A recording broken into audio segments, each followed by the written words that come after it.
Welcome guys to unit number 7 of chapter 4 of Advanced Accounting, where we are going to learn interim financial reporting AS 25.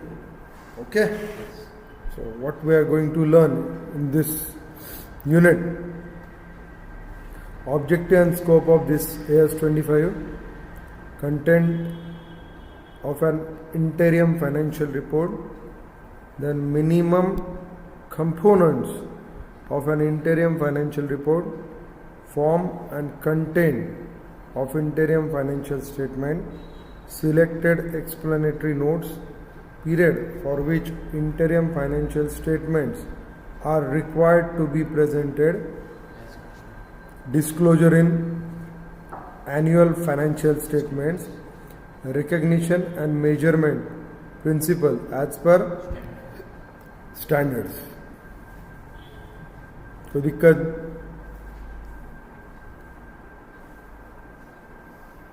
Introduction, चलो पढ़ो.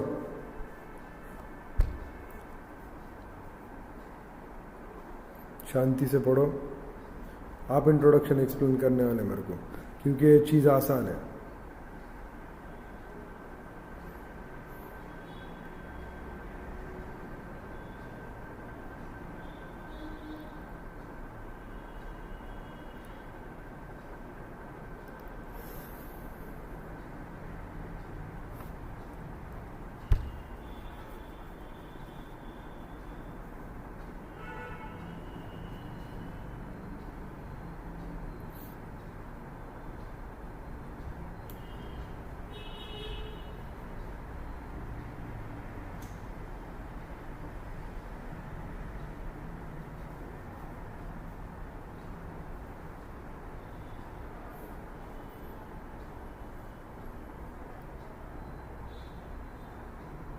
हो गया? पढ़ गया?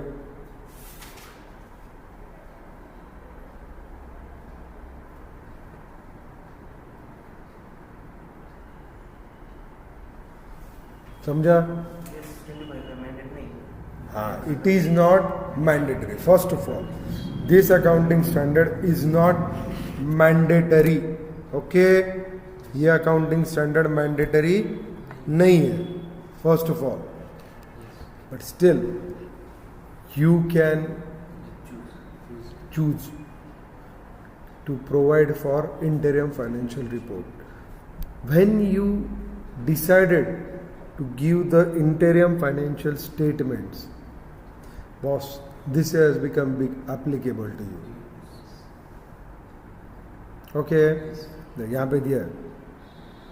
If an enterprise is required or elects to prepare and present an interim financial report, it should comply with this standard.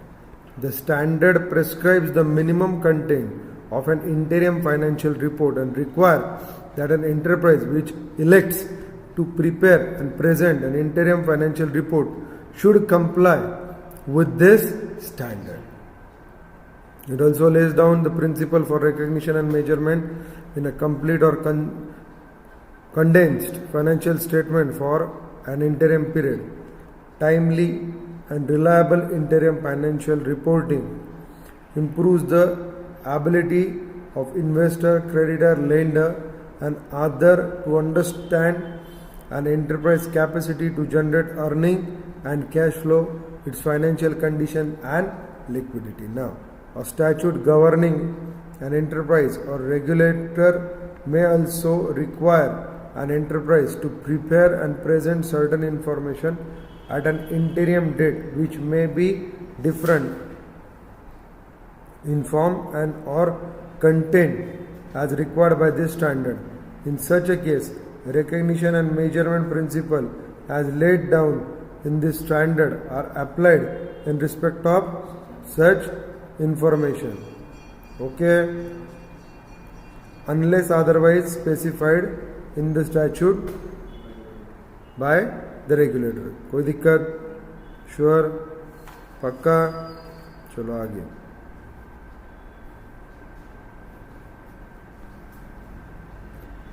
Now, definition of the term used under the accounting standard. interim period is a financial reporting period shorter than full financial year.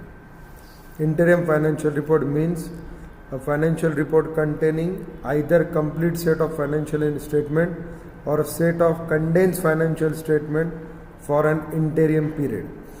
During the first year of operation of an enterprise, its annual financial reporting period may be shorter than the financial year. In such a case, the shorter period is not considered as interim period. का ते final annual समझा क्या? Now content of an interim financial report. Content क्या क्या होगा? Logic है. जो तेरा फाइनल अपन निकालते हैं एनुअल फाइनेंशियल रिपोर्ट, उसमें और इसमें ज़्यादा फर्क रहेगा क्या? क्योंकि जो टाइमली चार्ज है उसका क्या करने का, किस तरीके से अपॉर्शनमेंट करने का, ये हर एक चीज़ अपने को देखना पड़ेगा. यस, चलो. A complete set of financial statement normally include balance sheet, statement of P&L, cash flow and notes to accounts. Yes, including those related to accounting policies and other statement and explanatory material that are an integral part of financial statement. Pakka? Balance sheet, P&L, cash flow, notes to accounts. The benefit of timeliness of presentation may be partially offset by a reduction in detail in the information provided. Therefore, the standard require preparation and presentation of interim financial report containing as minimum as a set of condensed financial statement. Accordingly, it focuses on new activities, events and circumstances and does not duplicate the information previously reported. S25 does not prohibit or discourage an enterprise from presenting a complete set of financial statement in its interim financial report rather than a set of condensed financial statement. The recognition and measurement principles set out in this standard apply also to complete financial statement for an interim period, and such statement would include all disclosure required by this standard as well as those required by other accounting standards. Minimum component of interim financial report includes condensed financial statement. Okay, note बहुत अच्छा दिया है, पढ़ लो.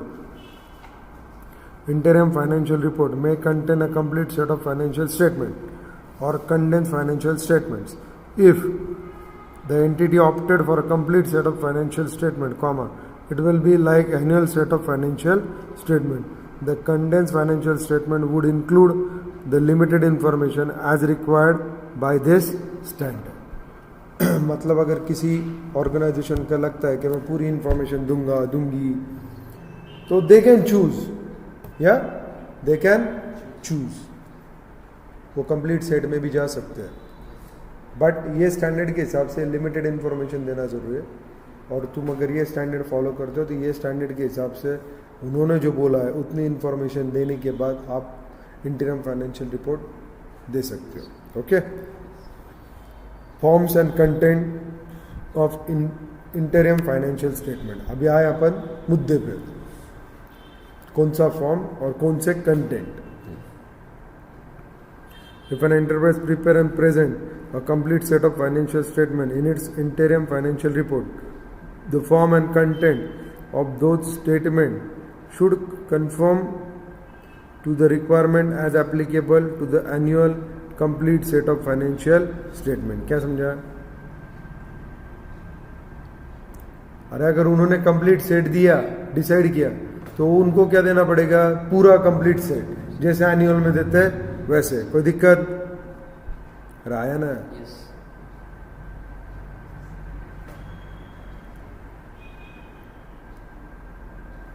Language नहीं समझा?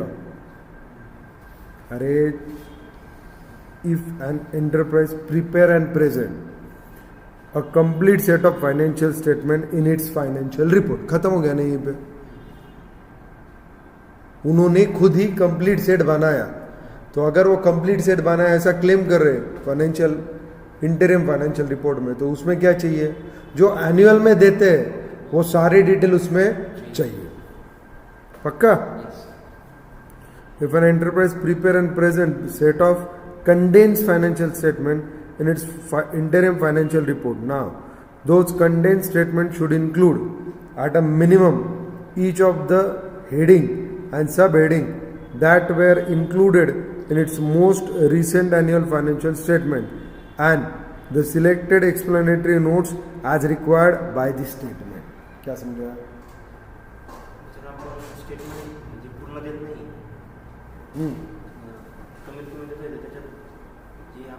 ये standard के हिसाब से कंडेंस स्टेटमेंट दे रहे अपन।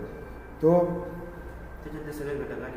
कौन सा प्रीवियस जो तेरा एनुअल इंफॉर्मेशन स्टेटमेंट दिया था तुमने, उसमें जो भी हेडिंग्स थे, सब हेडिंग्स थे, तेरे को वो हेडिंग और सब हेडिंग कंटिन्यू करना पड़ेगा। मतलब तेरे को इंफॉर्मेशन कम से कम उतने हेडिंग और सब हेडिंग में देना पड़ेगा। नहीं, जो दिया है तेरे प्रीवियस फाइनेंशियल रिपोर्ट में जो था हेडिंग सब हेडिंग, तेरे को उतना डिस्क्लोजर तो उनको देना पड़ेगा। एज वेल एज तेरे को क्या देना पड़ेगा, explanatory notes as required by this statement, वो भी आपको देना पड़ेगा। कोई दिक्कत? एडिशनल लाइन आइटम और notes should be included if their omission would make the condensed interim financial statement misleading. अगर कुछ ज़्यादा एक्सप्लेनेशन की ज़रूरत पड़े या नोट्स की ज़रूरत पड़े तो वो भी देना चाहिए, ताकि तुम्हारा इंटरिम फाइनेंशियल रिपोर्ट मिसलीडिंग ना हो। If an enterprise present basic and diluted earning per share in its annual financial statement in accordance with the AS 20, then it has to present basic and diluted earning per share as per AS 20 on the face of the statement of profit and loss account, complete or condensed for an interim period also. मतलब जो heading वहाँ पे लिया है वो heading अपने को यहाँ पे लेना पड़ेगा, जो सब हेडिंग वहाँ पे लिया था वो सब हेडिंग यहाँ पे आपको लेना पड़ेगा। कोई दिक्कत? चलो, selected explanatory notes. Now please read it. An enterprise should include the following information as a minimum in the notes to its interim financial statement if material and if not disclosed elsewhere in the interim financial report. A statement that the same accounting policies are followed in the interim financial statement as those followed in the most recent annual financial statement, or if those policies have been changed, a description of the nature and effect of the change. ठीक है। Explanatory comments about the seasonality of interim operation, the nature and amount of the item affecting asset, liability, equity, net income or cash flow that is unusual because of their nature, size or incidence as per AS5. The nature and amount of changes in estimates of amounts reported prior interim period of the current financial year or changes in estimates of amount reported in prior financial year if those change have a material effect on the current interim period. ठीक है। Issuance, buyback, repayment and restructuring of debt, equity and potential equity shares, dividend aggregate or per share in absolute or percentage term separately for equity shares and other share, segment revenue, segment capital employed, segment asset minus segment liabilities, and the segment result for business segments or geographical segment, whichever is the enterprise's primary basis in segment reporting. Disclosure of segment information is required in and firm's interim financial report only if the enterprise is required in terms of AS 17 segment reporting to disclose the segment information in its annual financial statement. ठीक है। The effect of the changes in the composition of the enterprise during the interim period. ठीक है। such as amalgamation, acquisition and disposal of subsidiaries, and long-term investment, restructuring, discontinuing operation. Okay, and material changes in contingent liabilities since the annual balance sheet date. Okay, the above information should normally be reported on a financial year-to-date basis. However, the enterprise should also disclose any event or transaction that are material to understand and to an understanding of current interim period. Okay, of the current interim period. कोई दिक्कत नहीं, समझा? ना समझने वाली कोई चीज़ थी नहीं, सब बेसिक इन्फॉर्मेशन जो अपन नेचुरली अपना इसमें फाइनेंशियल स्टेटमेंट में डिस्क्लोज करते हैं वही चीज़ दी है. सबसे पहले क्या बेटा, जो तुम एनुअल इंफॉर्मेशन जो स्टेटमेंट बनाते हो उसमें देते हो वो सारी चीज़ें, explanatory comments on seasonality, AS5, उसके बाद अगर एस्टिमेटेड अमाउंट में कोई चेंज रहा और उसका कोई मटेरियल इम्पैक्ट रहा तो वो भी दो, insurance, buy back, repayment, restructuring भी दो, डिविडेंड एग्रीगेट भी दो. उसके बाद सेगमेंट रिपोर्टिंग, अगर तुमको एनुअल फाइनेंशियल स्टेटमेंट को एप्लीकेबल है तो यहाँ पे भी एप्लीकेबल करो इंटीरियम को, ये सुन लो. उसके बाद amalgamation, disposal of subsidiaries, acquisition, ये जो भी इन्वेस्टमेंट ये भी इसके इंफॉर्मेशन दो. Material changes in contingent liability since the last annual balance sheet date ये भी दो. कोई दिक्कत? खत्म, नॉर्मल चीज़ है. So period for which the interim financial statement are required to be presented. Now, the interim finance report should include interim financial statement, whether condensed or complete, for the period listed on the following table: balance sheet, end of the current interim period; comparative period, end of immediately preceding financial year. कोई दिक्कत?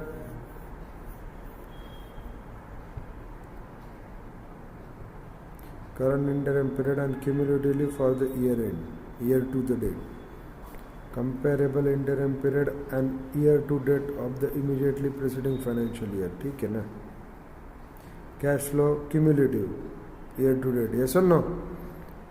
Comparable year to date immediately preceding financial year. कोई दिक्कत नहीं. ये पूरे साल का बना रहे, करंट पीरियड का बना रहे, कौन से इसके बना रहे. Yes. Now materiality. What is materiality? आपको मालूम है, I told you what is material. जिसका डिसीजन मेकिंग पे इम्पैक्ट आएगा उसको क्या बोलते हैं अपन? मटेरियल. 10,000 करोड़ की कंपनी है टर्नओवर वाली, 1,000 रुपये, 2,000, 5,000, 10,000 रुपये का ट्रांजेक्शन शेयर होल्डर के लिए मायने रखेगा क्या? ज़्यादा नहीं. बट अगर उसमें पेनल्टी पेड आता है तो दिखाना पड़ेगा. क्यों पेनल्टी आई, क्यों?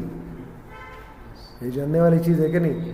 सो don't put in legal expenses, keep it as a separated.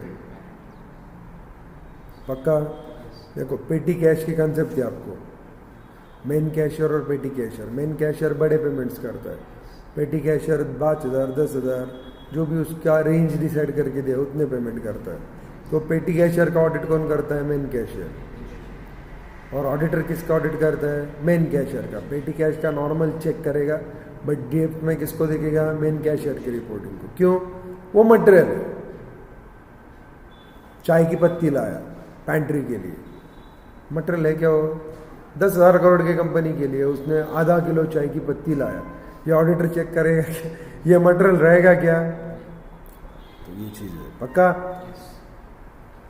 In deciding how to recognize, measure and classify, disclose item for interim financial reporting purpose, materiality should be assessed in relation to the interim period financial data. In making assessment of materiality, it should be recognized that interim measurement may rely on estimate to a greater extent than the measurements of annual financial data. वहाँ पे data, यहाँ पे बहुत बार क्या है? Estimates है. For reason of understandability of the interim figure, materiality for making recognition and disclosure decision is assessed in relation to the interim period financial data. Thus, for example, unusual or extraordinary item, changes in accounting policy or estimate and the prior period item are recognized and disclosed based on materiality in relation to the interim period data. कोई दिक्कत? पक्का?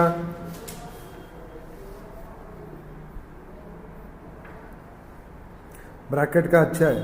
The preface of statement of accounting standards states that the accounting standards are intended to apply only to items which are material. The framework for preparation and presentation of financial statement issued by Institute of Chartered Accountants of India states information is material if its misstatement, that is omission or erroneous statement, could influence the economic decision of the user taken on the basis of the financial information. समझा क्या? क्या समझा? बोला ना, अरे material क्या है? अगर तेरा इन्वेस्टमेंट का डिसीजन चेंज होने वाला है या उसमें कोई फर्क पड़ने वाला है तो अपन उसको क्या बोलते हैं?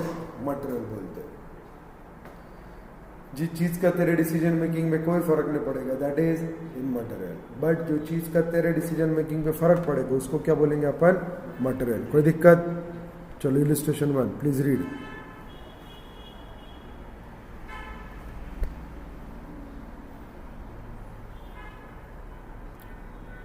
Sincere Corporation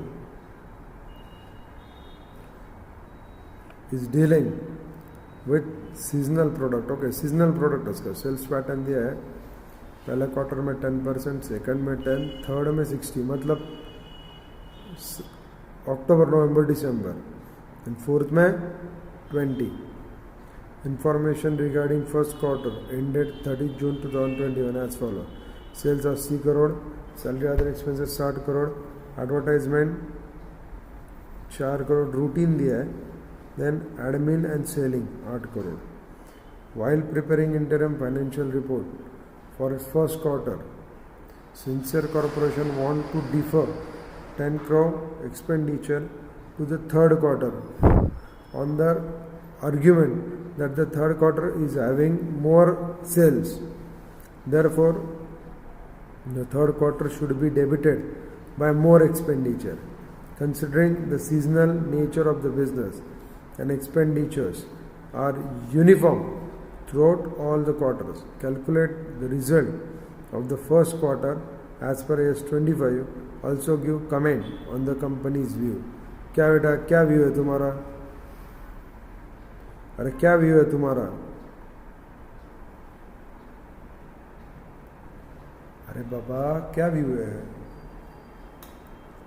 अरे तुमको इन्फॉर्मेशन जैसे है वैसे देनी पड़ेगी ना. तुम ऐसा कैसे कर सकते कि फर्स्ट क्वार्टर का जो खर्चा है मैं थर्ड क्वार्टर को अपॉर्शन करूंगा? क्यों? वहां पे सेल ज्यादा है. क्वार्टर वाइज जा रहा है ना तू, तो क्वार्टर वाइज रिपोर्ट दे.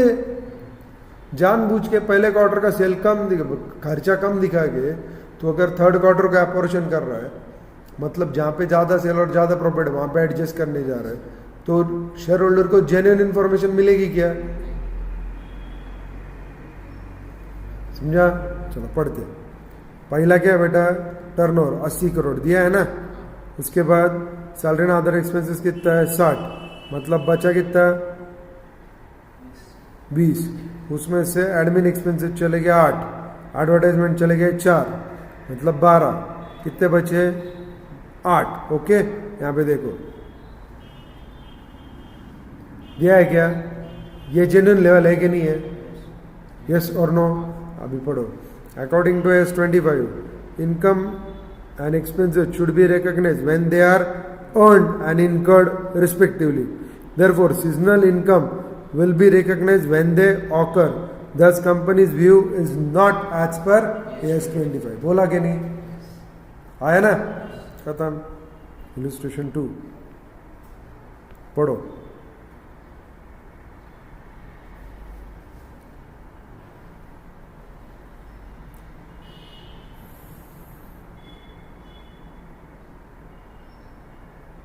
अकाउंटिंग ईयर 30 सितंबर को खत्म हो रहा है and it makes report quarterly. ठीक है. However for the purpose of tax year ends on 31 March every year. ठीक है. For the accounting year 1/10/2020 to 30/9/2021 the quarterly income is as under 200 200 200 200, ठीक है 800, तो पहले 400 चले गए, बाद के 400 बचे। Calculate actual tax rate for the financial year 31 मार्च 2021, चलो मतलब 400 20%, आणि दूसरे 22 के लिए कितना darling 30%। Calculate tax expenses for each quarter, ठीक है ये 40 ये 200 करोड़ है ना, तो 200 करोड़ मतलब यहाँ पे 40 करोड़ आना चाहिए था ना, वो लाख लिख दिया, चलो कोई दिक्कत नहीं। अब किस में भी लाख ही लिखा है क्या, तो ठीक है छोड़ 40 40 60 60, ठीक है 40 40 80 आएंगे ये। क्लियर कट है ना इन्फॉर्मेशन, बस सिर्फ टैक्स एक्सपेंसेस निकालने का है क्वार्टर वाइज। ओके चलो आगे। Disclosure in annual financial statement पढ़ो।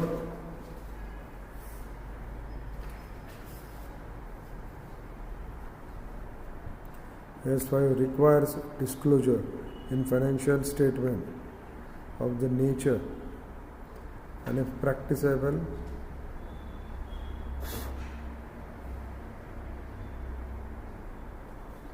the amount of change in the accounting estimate which has material effect in the nature of in the current period which is expected to have material effect in the subsequent period, ठीक है। Similarly, if an estimate of an amount reported in an interim period is changed significantly during the interim period of the financial year, but a separate financial report is not prepared and presented for that final interim period, the nature and amount of the change in the estimate should be disclosed in note to the annual financial statement for the that year end. काय बताओ समझाने में sir आपण जे interim financial report मध्ये आपण याकडे amount estimated केलेली आणि ती फायनल मध्ये चेंज झालेली, आपण त्याची रिपोर्ट बनवत नाही सेपरेट, तर आपण त्याची जे मटेरियल इफेक्ट आहे तो आपण नंतर account. Good,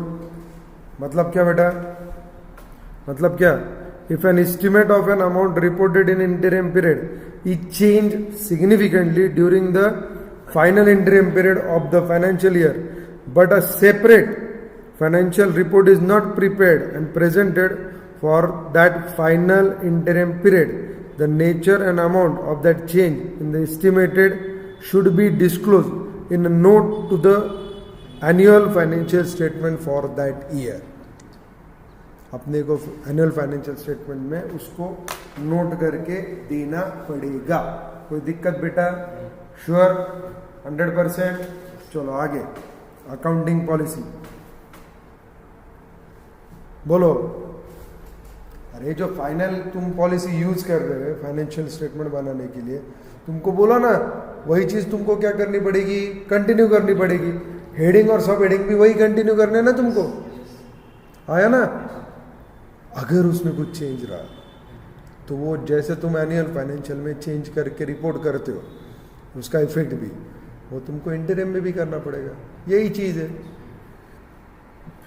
same accounting policies as annual financial statements. Okay, दिया पहले लाइन में, an enterprise should apply the same accounting policies in its interim financial statement as are applied in its annual financial statement, except for accounting policy changes made after the date of the most recent annual financial statement that are to be reflected in the next annual financial statement. However, the frequency of an enterprise reporting, that is annual, half yearly or quarterly, should not affect the measurement of its annual results.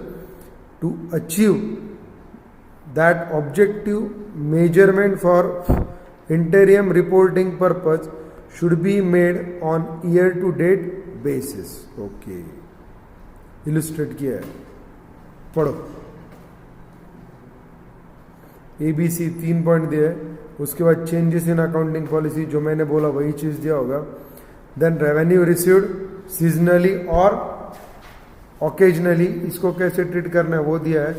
Then cost incurred unevenly during the financial year, ये चीज़ भी दिया है. Use of estimate, restatement of previously reported interim report, transitional provision, applicability of AS 25 to interim financial statement. और उसके बाद third fourth illustration से. Okay, खत्म करते, चलो पढ़ो. अकाउंटिंग पॉलिसी में दिया है टू इलस्ट्रेट. एक, the principle for recognising and measuring loss from inventory write down, restructuring or impairment of an interim in an interim period are the same as those that enterprise would follow if it prepared only annual financial statement. बदलने वाला नहीं है. However, if such items are recognized and measured in one interim period and the estimate changes in subsequent interim period of that financial year, the original estimate is changed and subsequent interim period either change in the subsequent interim period either by accrual of an additional amount of loss or by reversal of the previously recognized amount. क्या समझा बोलो.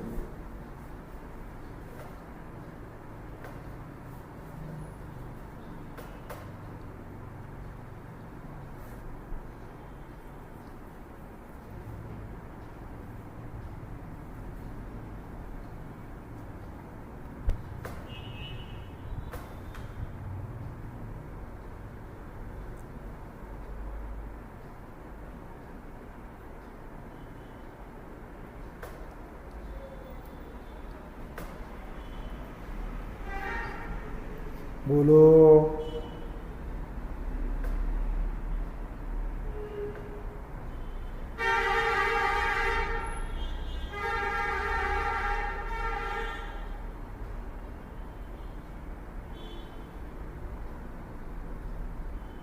अरे क्या हुआ.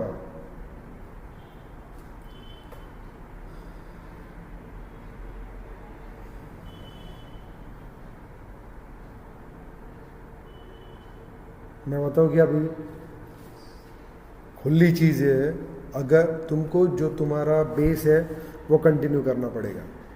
मालूम है आपको, जो भी आप इन्वेंट्री वैल्यूएशन की पॉलिसी ले रहे हो, रिस्ट्रक्चरिंग इम्पेयरमेंट के ले रहे हो, उससे जो आप लॉस बुक कर रहे हो, राइट ऑफ कर रहे हो, तो वो जो पॉलिसी आप डिसाइड कर चुके हो आपको फॉलो करनी है. अभी क्या होगा, अगर ये फाइनेंशियल पीरियड में वो एस्टिमेट जेन्युइनिटी में कन्वर्ट हो जाएगा, मतलब तेरे को लॉस कैलकुलेट हो जाएगा, तो वो तेरे अजम्पशन से ज़्यादा रहेगा या कम रहेगा. एग्जैक्ट इक्वल रहा तो बेस्ट, तकलीफ नहीं है, लेकिन अगर ज़्यादा रहा तो बुक करना पड़ेगा, और अगर कम रहा तो रिवर्स करना पड़ेगा. वही दिया है कि देखो subsequent interim period either by accrual of an additional amount of loss और by reversal of previously recognised amount. कम हुआ तो रिवर्स करेंगे, ज़्यादा हुआ तो एडिशनल बुक करेंगे. ओके, बस खत्म. इतना भी पढ़ के नहीं आ रहा, क्या चल रहा.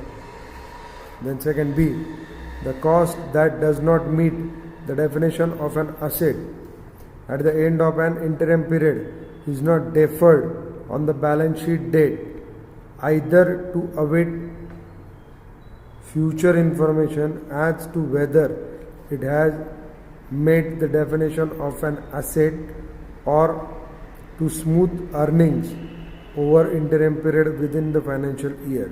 क्या मतलब.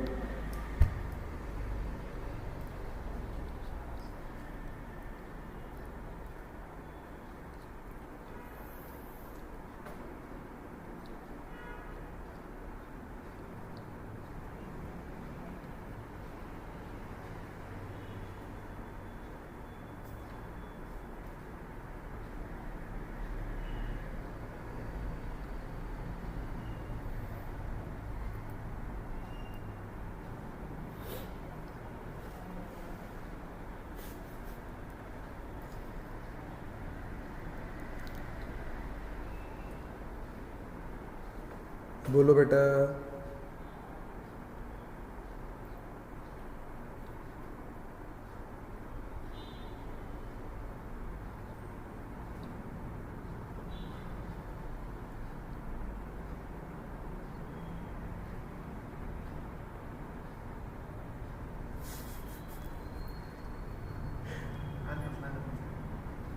ऐसे कैसे हो सकता है?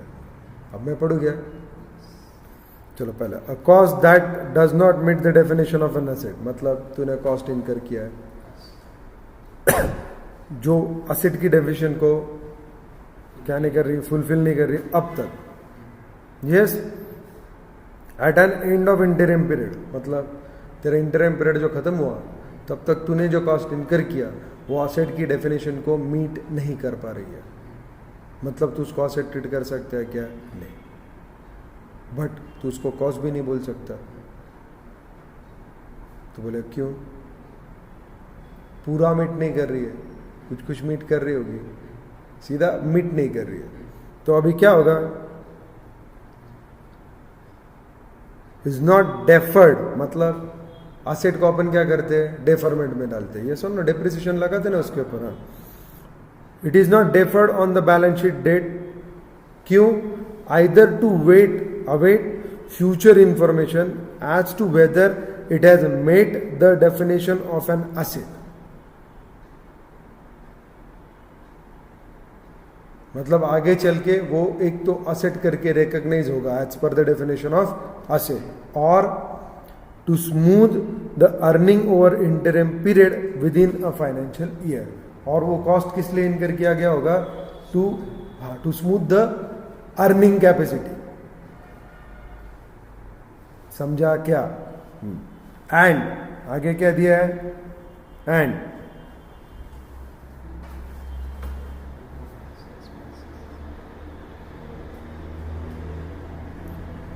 income tax expenses is recognized in each interim period based on the base estimate of the weighted average annual effective income tax rate expected for the full financial year. Amount accrued for income tax expenses in one interim period may have to be adjusted in a subsequent interim period of that financial year if the estimate of annual effective income tax rate changes. समझा?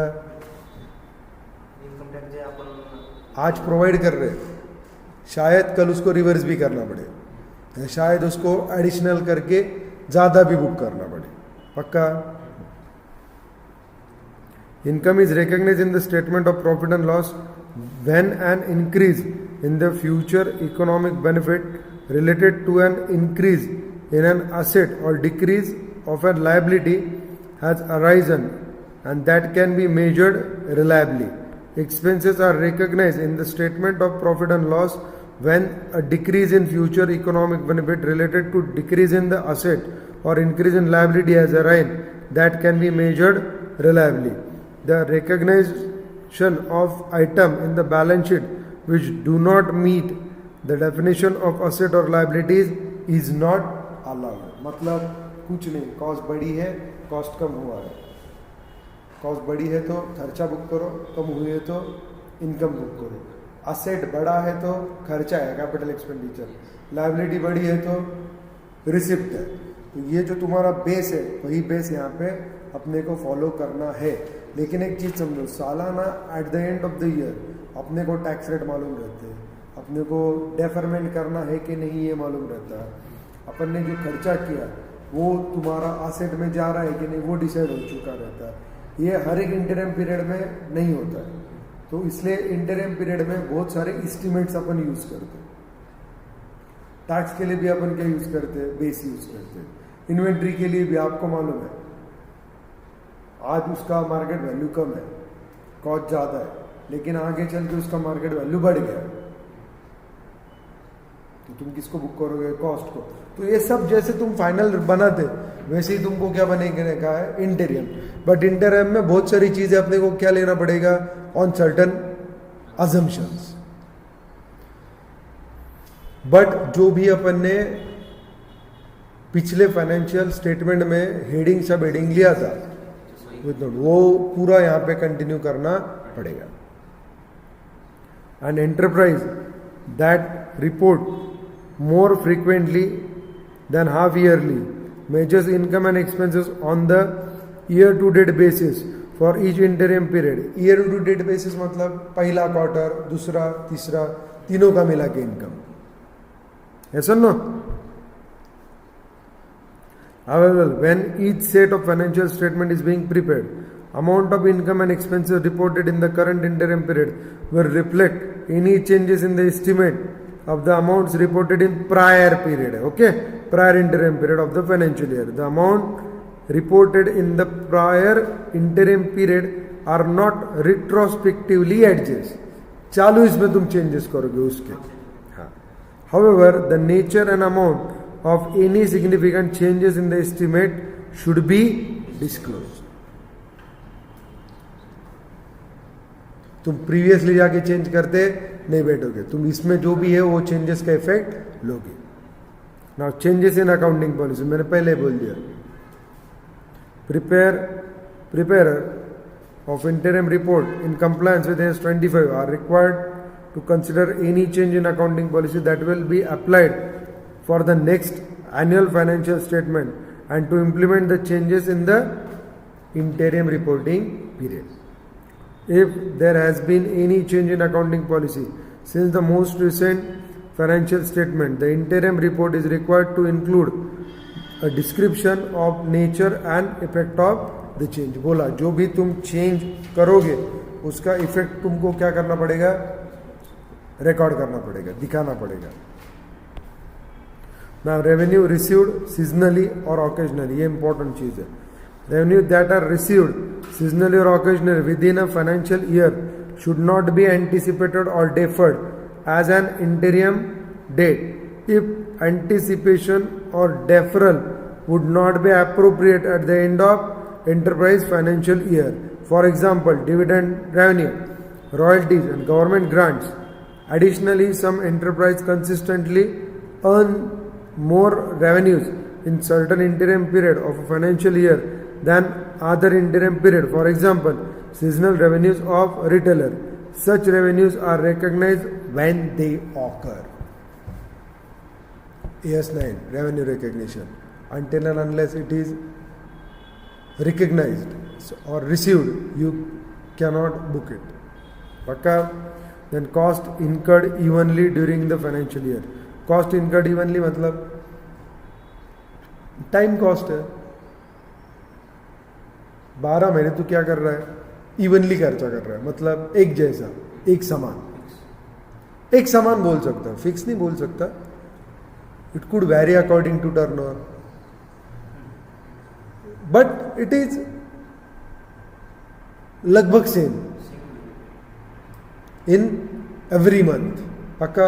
सो वही दिया है, cost incurred evenly during the financial year. देखो, costs are that are incurred evenly during the enterprise financial year should be anticipated and deferred for interim reporting purpose. If and only if it is also appropriate to anticipate or defer that type of cost at the end of the financial year. मतलब आप at the end में भी अगर वही policies जा रहे हो तो वो आप interim period में भी यूज कर सकते हो, डेफरमेंट कर सकते हो.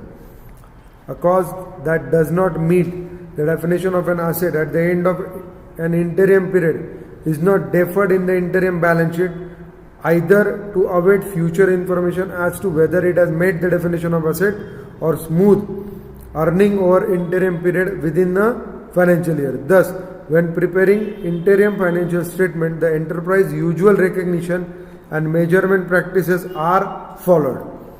The only costs that are capitalized are those incurred after a specific point in time at which the criteria for recognition of the particular class of asset are met.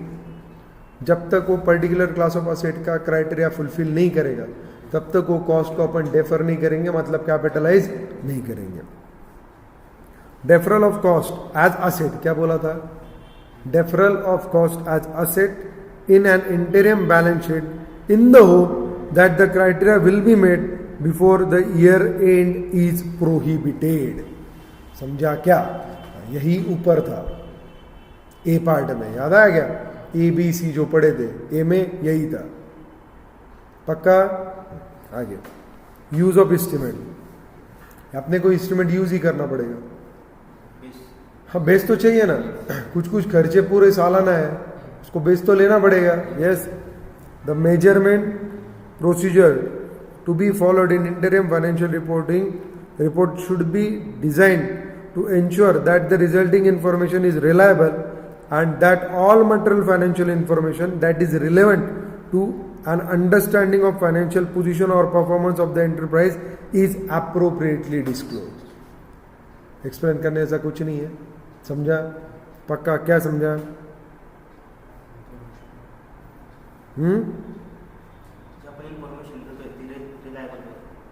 और उसके लिए measurement procedure वो जो है financial reporting का, that should be design to ensure that the interim financial report give you the true and fair view, that will not mislead you and that will help you in taking economical decisions.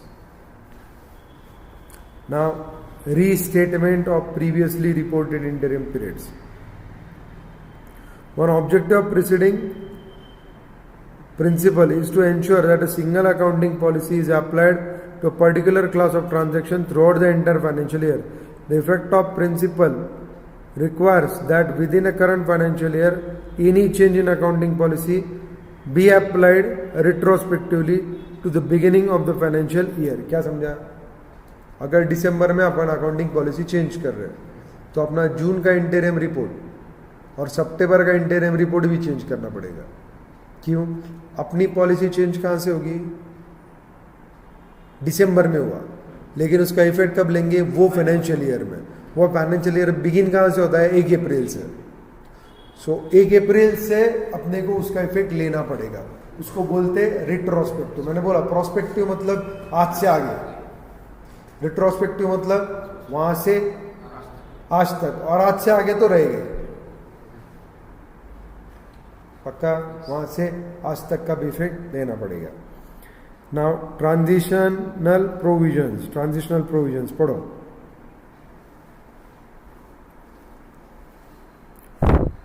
On the first occasion that an interim financial report is presented in accordance with this statement, the following need not be presented in respect of all the interim period of the current financial year.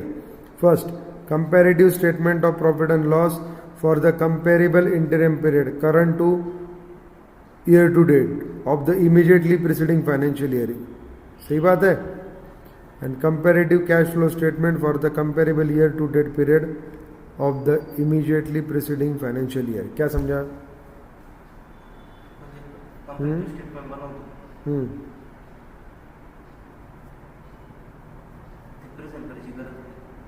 पक्का?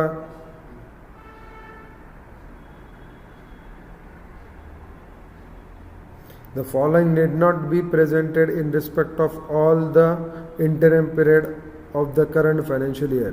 Comparative statement of profit and loss for the comparable interim period, that is current to year to date, current and year to date of the immediately preceding financial year, and comparative cash flow statement for comparable year to date period of the immediately preceding financial year। मतलब वो देने की जरूरत नहीं है। ठीक है, चलो आगे। Now applicability of AS 25 to interim financial result. The presentation and disclosure requirement contained in AS 25 should be applied only if enterprise prepare and present an interim financial report as defined in AS 25। मतलब खुद होके खुजली किया तो accordingly presentation and disclosure requirement contained in AS 25 are not required to be applied in respect of interim financial result which do not meet the definition of interim financial report as per AS 25 presented by an enterprise. For example, quarterly financial result presented under clause 41 of listing agreement entered into between stock exchange and the listed companies do not meet the definition of interim financial report as per AS 25. However, the recognition and measurement principle laid down in AS 25 should be applied for recognition and measurement of the items content in such interim financial result, मतलब उनको जो देते हैं वो अलग तरीके से देते हैं, तो वो AS25 से एप्लीकेबल नहीं है, लेकिन उसके मेजरमेंट के जो भी है क्या बेटा, रिकग्निशन एंड मेजरमेंट प्रिंसिपल, वो तुमको एप्लीकेबल होंगे, कोई दिक्कत। इलस्ट्रेशन 3 और इलस्ट्रेशन 4 पढ़ो।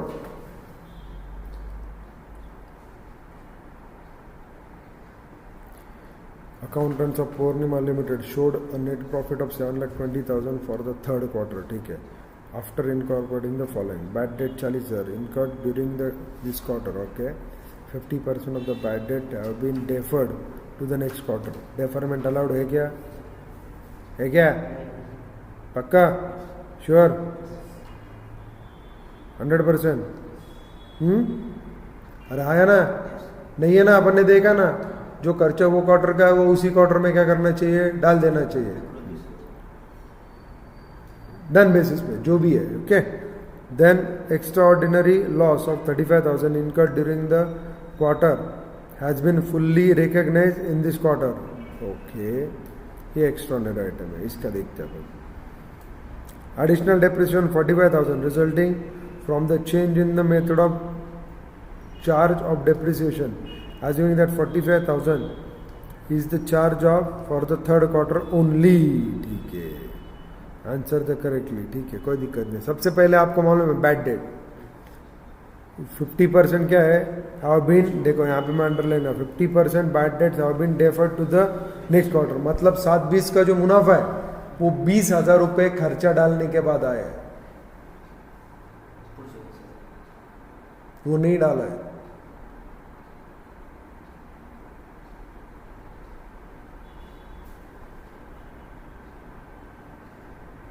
टोटल क्वार्टर का खर्चा हुआ था 40,000, तुमने कितना बुक किया, 20,000, हाँ, और 20,000 तुमने कब किया, अगले क्वार्टर को। अभी क्या दिक्कत ऑर्डर ले, मतलब 7/20 ये एडिशनल प्रॉफिट दिख रहा है कि नहीं, तो 20,000 अपने को प्रॉफिट से लेस करने पड़ेंगे कि नहीं करने पड़ेंगे, क्यों, अपन का खर्चा ये आना चाहिए था 40, अपन ने कितना डाला 20, तो बाकी के जो 20 है वो अगले क्वार्टर का खर्चा नहीं है, वो किस क्वार्टर का खर्चा है, ये क्वार्टर का, सो ये क्वार्टर का खर्चा अपने को यही क्वार्टर में लेना पड़ेगा, कोई दिक्कत, तो उसको क्या करना पड़ेगा, लेस। देखते, चलो मेरे को मालूम नहीं, देख लो। In the above case the quarterly income has not been correctly stated, sure है, as per AS25 interim financial reporting the quarterly income should be adjusted and restated as follow: bad debt 40,000 have been incurred during the current quarter, out of this the company has deferred 50%, मतलब 20,000 to the next quarter, therefore 20,000 should be deducted from 7,20,000, okay. Then जो 35,000 का extraordinary loss हुआ है वो किस quarter में हुआ है, इस क्वार्टर में, जिस क्वार्टर में हुआ है उस क्वार्टर में अपने को उसको रिकॉग्नाइज करना ही पड़ेगा। The treatment of extraordinary loss of 35,000 being recognised in the same quarter is correct. अभी 45,000 एडिशनल डेप्रिसिएशन, यस और नो, हाँ या ना, पक्का, श्योर, अरे हाँ या ना, श्योर। यहाँ पे क्या दिया है, resulting from the change in the method of charge of depreciation, yes, assuming that 45,000 is the charge for third quarter only, तो अगर ये थर्ड क्वार्टर का चार्ज ही 45,000 है और उसने लिया भी कितना है 45,000, तो वो भी करेक्ट है। चल पढ़ते, recognizing additional depreciation of 45,000 in the same quarter is in tune with AS25, hence no adjustment are required for these two items. Purnima Limited should report quarterly income at 7 lakh rupees only, समझा क्या। Illustration 4, Illustration 4 darling ले लेते हैं। Intelligent Corporation is dealing in seasonal products. Quarterly sale pattern of the product is given below. देख, 30 जून तक 15% है, 30 सितंबर तक 15%, दिसंबर तक 50%, मार्च तक 25%. For the first quarter ending 30 June 21, corporation gives you the following information. पहले क्वार्टर के बारे में, हाँ, सेल इज 50, एक्सपेंसेस 30 मतलब 20 बचे, एडवर्टाइजमेंट 2, एडमिन 10, 20 में से 10 गया, 10 बचे, ठीक है. While preparing interim financial reporting for the first quarter, one corp wants to defer 21 crores expenditure to third quarter on the argument that the third quarter is having more sales. ये अपन ने solve किया क्या? किया क्या? क्योंकि देखो expenditure यहाँ पे दिया है are uniform throughout all quarter, तो यहाँ पे प्रॉफिट 10 आना चाहिए. सही बात है ना? ये तो वही आंसर है ना. Therefore the argument given by one cop relating to deferment of 21 crore is not tenable as expenditure are uniform throughout all quarter. तो ये अपन ने सॉल्व किया था मेरे हिसाब से. तो नीचे एमसीक्यूज है, पढ़ लोगे. उसके बाद थ्योरेटिकल क्वेश्चंस है, उसके बाद प्रैक्टिकल क्वेश्चंस है. प्रैक्टिकल क्वेश्चन कितने हैं? बहुत सारे हैं. एक प्रैक्टिकल क्वेश्चन ले लेने का क्या? 11th वाला मेरे को बड़ा लगाओ. 8, 9, 10 शॉर्ट है, वो तुम कर लोगे. 11th वाला थोड़ा बड़ा है और थोड़ा सा क्रिटिकल एंड ट्रिकी है, तो वो अपन खत्म कर दे. चलेगा? पढ़ो.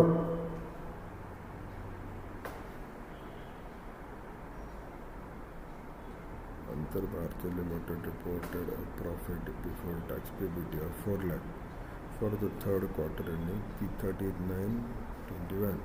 ठीक है, उसकी थर्ड क्वार्टर है, मतलब ये दिसंबर का एंड इसका. On inquiry you observe that the following give the treatment required under section 25. ठीक है, yes 25. Dividend income 4 lakh received during the quarter has been recognized to the extent of 1 lakh only. गलती है.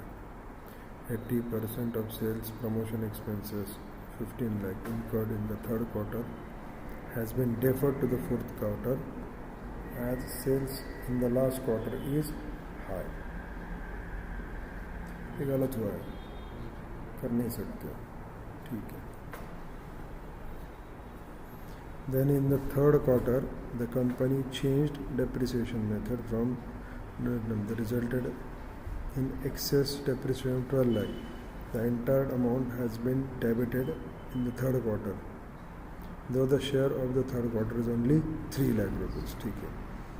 2 lakhs extraordinary gain received in the third quarter was allocated equally to third and fourth quarter. ठीक है, ये भी change है ना. देखते. Cumulative loss resulting from change in the method of inventory valuation was recognized in the third quarter of 3 lakh.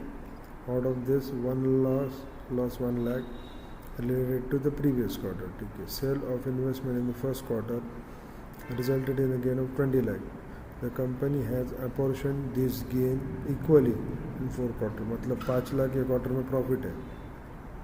Prepare adjusted P&L profit before tax for the third quarter. वाह, अच्छा question है. ये सुनो, अच्छा है कि नहीं? क्या हुआ है बताइए. PBT दिया है अंतर भारती ने कितना? 4 lakh rupees third quarter and पे. क्या क्या ऑब्जर्व किया है? डिविडेंड इनकम मिला है 4 लाख. कौन से क्वार्टर में? ये क्वार्टर में. अपन ने कितना रिकॉग्नाइज किया वो क्वार्टर में? 1 लाख. क्या करना पड़ेगा? पूरा रिकॉग्नाइज करूं या मत करूं? बताइए. बोलो ना जल्दी. क्या पूर्ण सांगू? मतलब पूरा बोलो वापस? हाँ, क्योंकि अपना जो भी खर्चा है या जो भी इनकम है वो जो क्वार्टर से रिलेटेड है अपन उसको उसी क्वार्टर में क्या करते हैं? ले लेते हैं. ये जो अपॉर्चनमेंट वाली चीज़ है वो गलत है. वो खर्चे का भी वही चीज़ है. हाँ, उसने 15 लाख खर्चा किया को उसने वो 80% क्या किया? अगले क्वार्टर में डाल दिया. नहीं चलेगा, वो भी इसी इसमें लेना पड़ेगा. यस, इनकम भी लेना पड़ेगा, खर्चा भी. देख, पहला क्या है? खर्चा, सॉरी इनकम. ऐड कर उसको. 4 लाख में कितना ऐड हुए? 3 लाख. कोई दिक्कत? अरे कोई दिक्कत? श्योर ना? अब एक पकड़ा ना,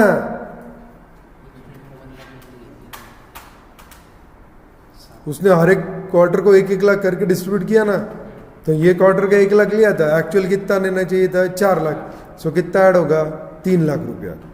ओके, उसके बाद देखते हैं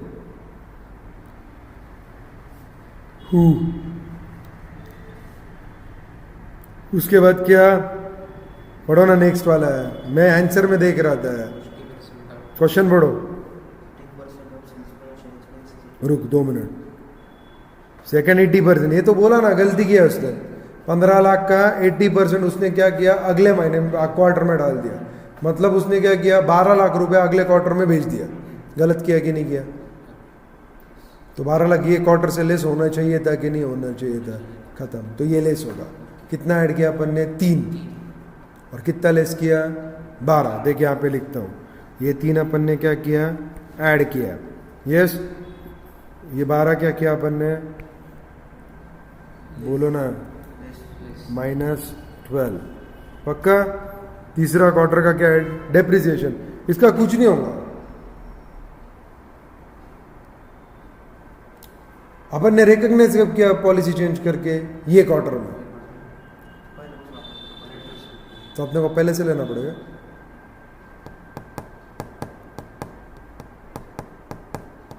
सोच के बता,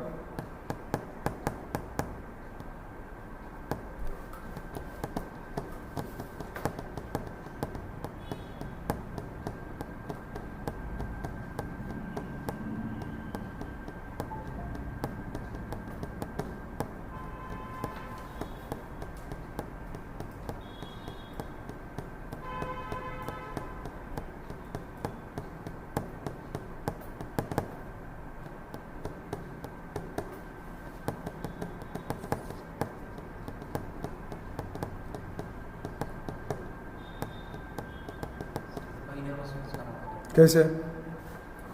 पहले तेने रिपोर्ट दे दिया ना तुझे, चेंज कब हुआ पॉलिसी में, पक्का। तो वहाँ पे रिट्रोस्पेक्टिव नाम की चीज़ है क्या?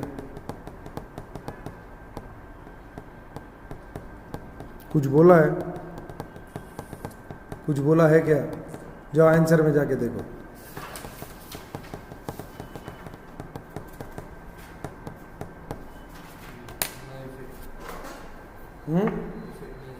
क्यों?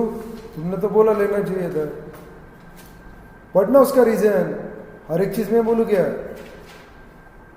क्यों नहीं लिया है, रीजन पढ़।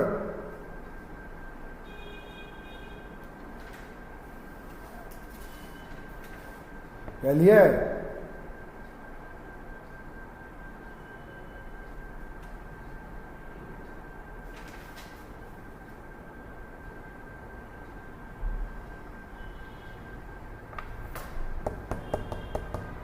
पढ़ना,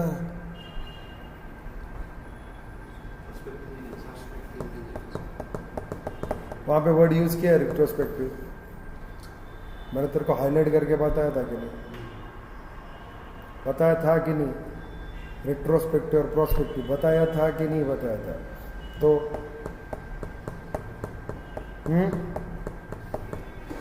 क्या मेरे को नहीं मालूम, देखो चलो आंसर पढ़ते। क्या दिया है आंसर में, excess depreciation charge in the third quarter due to change in the method, उसका कोई भी इफेक्ट नहीं लिया है। लिया है क्या डार्लिंग? नहीं, ऊपर दिया होगा। फर्दर एज पर AS10 property plant and equipment, if there is a change in the depreciation method, such a change should be accounted for as a change in the accounting estimate in accordance to with AS5 net profit and loss for the period prior period item and changes in accounting policies and applied prospectively. Therefore, no adjustment would be required due to change in the method of depreciation. Okay, darling.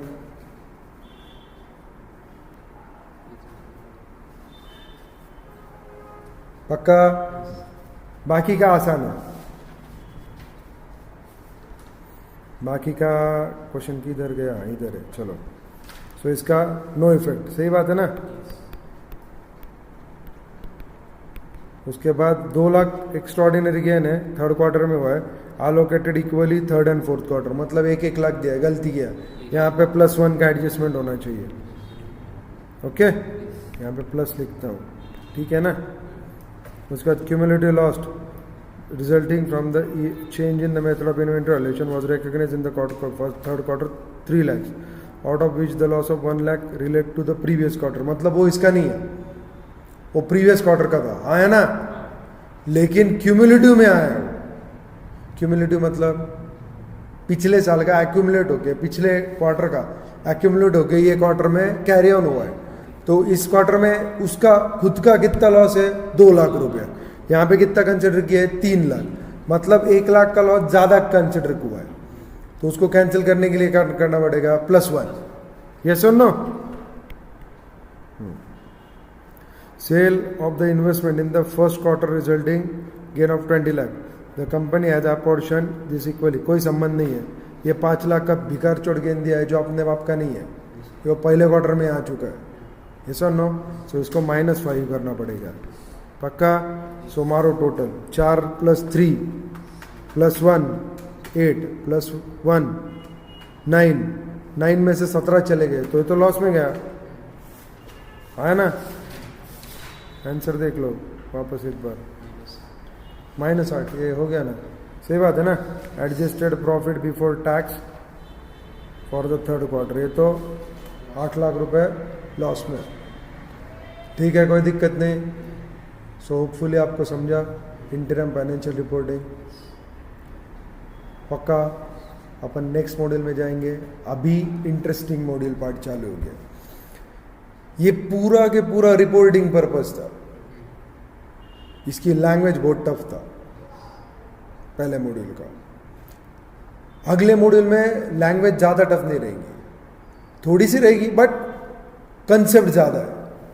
सो अपने को उठाना ज़्यादा है. देख, property plant and equipment, revenue recognition, सब जो भी important है ऐसे, मतलब मैं बोलता हूँ थोड़े वास्ट है, बट प्रॉब्लम ज़्यादा है. कंसेप्ट पे प्रॉब्लम्स ज़्यादा पूछे जाते हैं. तो ये बहुत सारा पार्ट थ्योरेटिकल था. पहला पूरा का पूरा मॉड्यूल ही क्या था, मेरे हिसाब से थ्योरी बेस्ड था. और ये रिपोर्टिंग स्टैंडर्ड ही थे, आपको तो मालूम है. ये सुनो, अभी कैलकुलेटिव स्टैंडर्ड्स आएंगे. अब हर एक टाइप के स्टैंडर्ड्स आएंगे, 5-6 टाइप के, आपको तो मालूम है.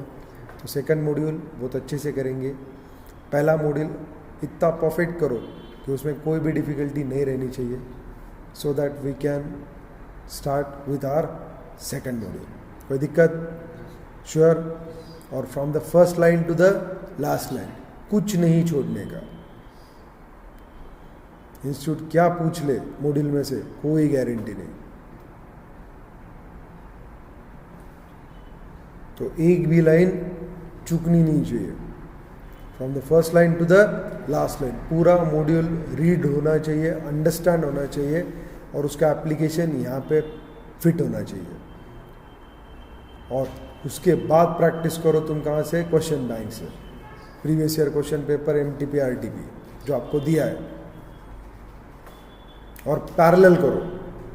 ये टॉपिक होने के बाद इंस्टेंटली उसका MTP RTP, तुम्हारा प्रीवियस ईयर क्वेश्चन पेपर, जो भी क्वेश्चन बैंक में क्वेश्चन है वो सब करो. डिफिकल्टी रही पूछो, ख़त्म करो.